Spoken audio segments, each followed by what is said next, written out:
Hey everybody, welcome back for another pastel-colored shooting edition of SHOREVIEWKEN.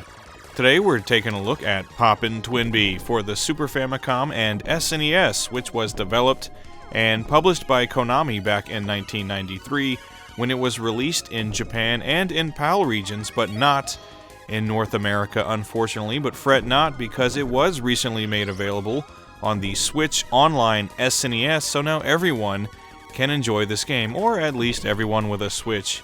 This game has the distinction of not being an arcade conversion, but rather it was designed specifically for the SNES hardware, so it runs pretty smoothly with minimal slowdown, and it's really fun. If you're unfamiliar with Twinbee, it's obviously a vertically scrolling shooter, but also includes ground-based enemies that you can lob bombs at. The power-up system is usually what pushes people to either liking or hating this series. Bells of various color will appear on screen, and each color grants a different power-up. Things like speed up, additional tiny ships to boost your firepower, and an energy shield, amongst other things. The trick is, shooting the bells changes their color, so if you want a specific power-up, it can be a bit of a pain to get it, especially when you're dealing with a bunch of enemies at the same time.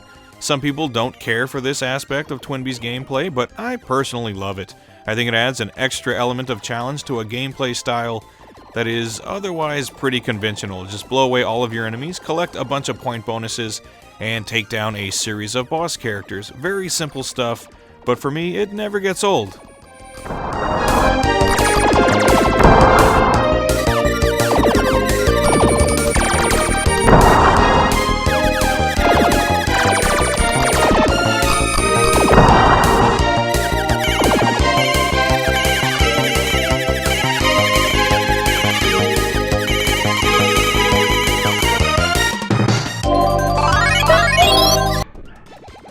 This is also a two-player game, which is a nice bonus, and it's great regardless if you're playing alone or with a friend.